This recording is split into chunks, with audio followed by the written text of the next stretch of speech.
Amém, Carol, que seja assim, que Deus me use para abençoar a sua vida. Amém. E eu quero falar hoje então para a família. Uma vez que hoje então, como a Carol nos lembrou e nos ensinou, hoje é o dia da família. Todos nós vivemos em família, nós não vivemos de uma maneira assim isolada. Nós não fomos criados para sermos ilhas e nem sermos eremitas aí, ermitões, não. Nós somos seres sociais, sociáveis e, portanto, nós nascemos dentro dessa coletividade que é a família. E o tema da devocional de hoje que eu trago para vocês é exatamente o tema Defenda a sua família. Interessante que eu não estava pensando sobre isso, não sabia, pelo menos não me lembrava, não me dava conta que hoje era o dia da família, mas me veio ao coração esse texto aqui de 1 Samuel, capítulo 30, versículos de 1 a 20. Eu não vou ler o texto todo, vou ler os seus fragmentos para que a gente ganhe tempo aqui falando algumas coisas, compartilhando algumas coisas com você. Mas eu quero aqui começar nos primeiros versos que dizem assim: Quando Davi e seus soldados chegaram a Ziclag, no terceiro dia, os amalequitas tinham atacado o Neguebe e incendiado a cidade de Ziclag. Levaram como prisioneiros todos os que lá estavam, as mulheres, os jovens, os idosos. A ninguém mataram, mas os levaram consigo quando prosseguiram seu caminho. Ao chegarem a Ziclag, Davi e seus soldados encontraram destruída pelo fogo e viram que suas mulheres, seus filhos, suas filhas tinham sido levados como prisioneiros. Então Davi e seus soldados choraram em alta voz até não terem mais forças. Queridos, aqui o contexto histórico era que Davi, ele havia se associado por causa da perseguição de Saul a ele tinha se associado ao rei Aquis, um rei filisteu. E nesse momento, os filisteus iriam se dar em guerra contra o povo de Deus, contra Israel lá. Então, dentro desse contexto, Davi já morava nessa cidade de domínio filisteu. E aí, o Davi falou, olha, nós vamos para a guerra também contra os hebreus lá. E aí, então, o rei falou, beleza, você vai. Só que o seu conselho disse, deixa não, porque se ele vai para a guerra e daí ele se ajunta com os nossos inimigos, ou seja, o seu próprio povo, os hebreus, aí nós estamos em perigo, estaremos em perigo. Aí o rei então falou, Davi, volta para sua terra, fica lá na sua cidade, fica lá de boa, espera isso aqui acontecer, nesse evento você não vai. Davi, quando volta, se depara com essa cena terrível. A sua cidade, ela estava ali incendiada, tudo pegou fogo, já não tinha mais suas mulheres, seus filhos, suas filhas. Houve um desespero na vida dele. Hoje, quando a gente pensa na nossa família, algo que aqui esse texto nos reforça é exatamente essa condição, é esses choques que a gente toma.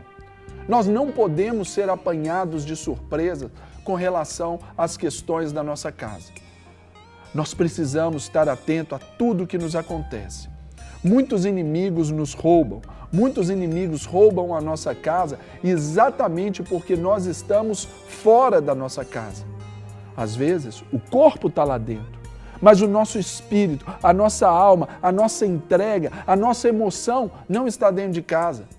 Isso é o suficiente para que o inimigo vá lá e nos roube os nossos filhos, roube as nossas esposas, roube aquilo que é nosso, aquilo que Deus nos deu. Então, algo que Davi nos ensina aqui na sua postura, de um homem que dependia de Deus, de um homem que era tomado segundo o coração de Deus. Davi aqui, num primeiro momento, ele se angustiou. No verso 4 aqui, ele pegou ali, junto com os seus homens ali, eles choraram durante o tempo todo, durante uma noite inteira, até não terem mais forças para isso. Um estado de quebrantamento gigante. Quer defender a sua família, ou ao menos quer recuperar aquilo que o diabo tomou? Seu marido saiu de casa? A sua esposa, ela já não está mais tão assim envolvida com as coisas do lar? A intimidade está meio fraca aí. Os filhos estão rebeldes? Todas essas questões nós precisamos retomar e não podemos aceitar o caos como algo natural. Aqui, a coisa ficou tão pesada para o lado de Davi que alguns dos homens que estavam com ele disseram: olha, nós vamos te apedrejar, nós vamos te matar. Quantas acusações você recebe porque a sua família se perdeu? Você foi boba de deixar o seu marido sair para ir jogar futebol com os amigos. Você foi bobo de não ter colocado o cabresto na sua mulher. Será que é assim que a gente vai lidar com a nossa família? Naturalmente que não. Isso são as pessoas que querem nos matar. Porque é fácil acusar, é fácil botar o dedão na ferida. Mas e quando nós temos ali uma emoção, uma paixão, nós temos ali sentimentos e temos um padrão? Nós precisamos estabelecer a nossa vida dessa maneira. Aqui Davi, na sua angústia, ele chorou. E isso foi o tempo desse quebrantamento. E esse chorar significa, querido amigo, querido telespectador, significa que ele dependeu de Deus. Ele reconheceu o seu erro de colocar o seu povo em risco por causa da sua vaidade, talvez, de ser um grande general de batalha, um grande cara, com decorações e tudo. Cuidado! Às vezes você está saindo da sua casa para dar um conforto para a sua família. Tenho que dar o melhor para o meu filho, tenho que dar o melhor para a minha esposa. Meu carro tem que ser o do ano porque o vizinho comprou o carro do ano. Eu vou colocar num colégio particular meu filho. Não tem dinheiro, mas eu vou colocar. Isso é você errar no domínio, no controle, no governo da sua casa.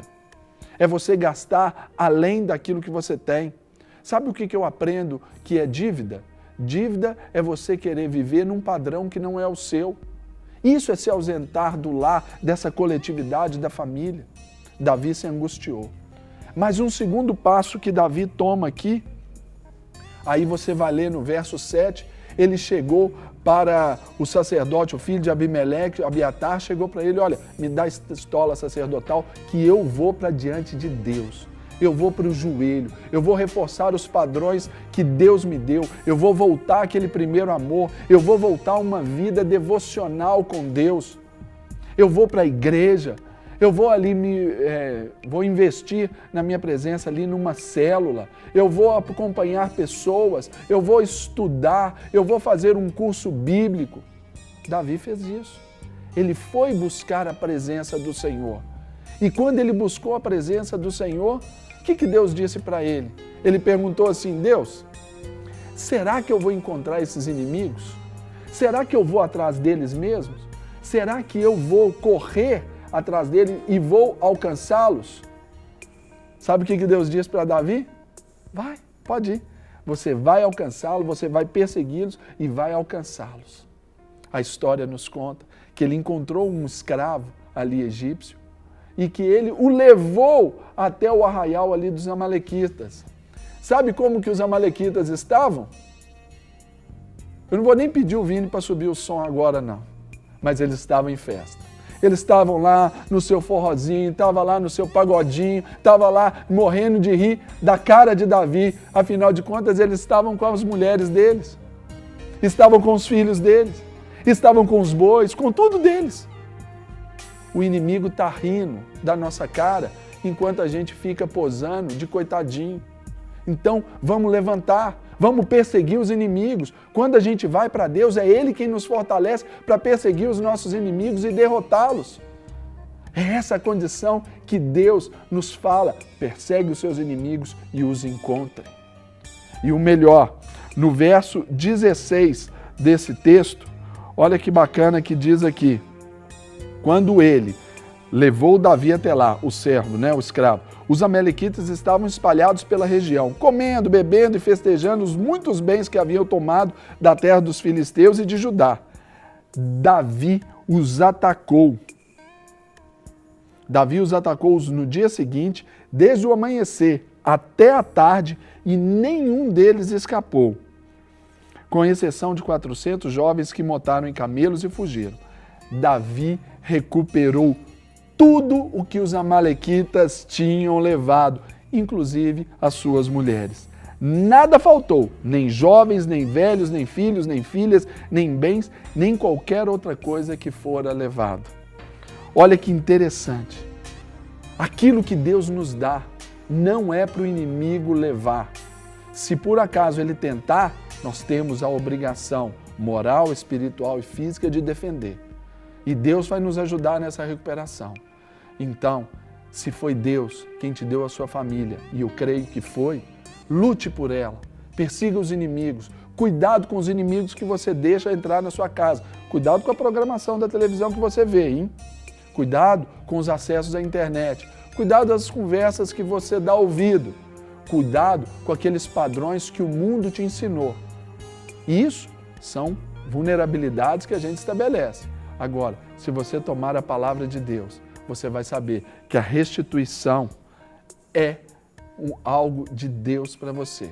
E eu tenho certeza que hoje, o Dia da Família, você pode se motivar mais do que nunca, como um ponto zero, um novo marco para estabelecer, perseguir os seus inimigos, você sabe quais são. Você vai perseguir os seus inimigos, você vai orar, vai depender da ação de Deus. Lá no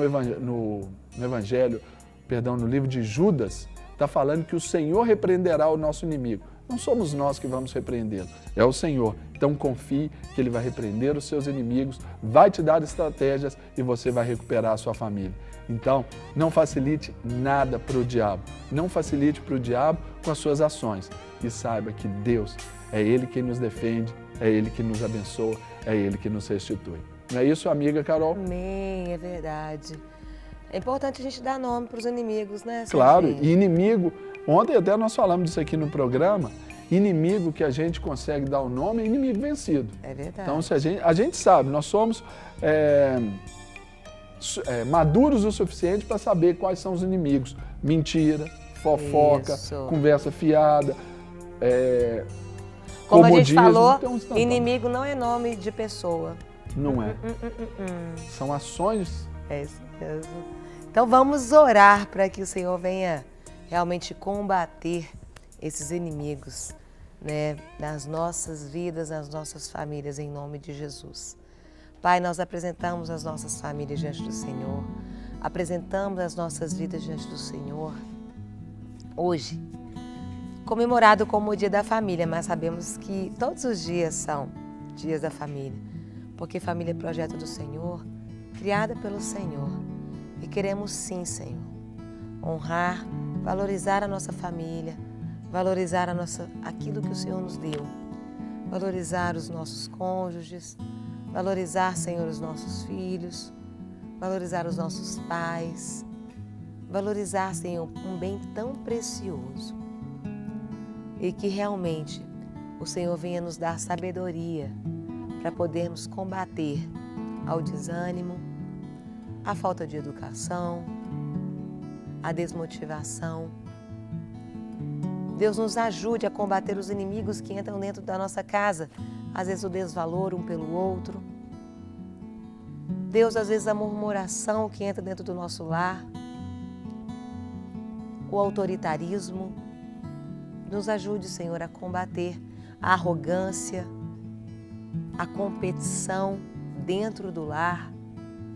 Nos ajude, Senhor, a combater.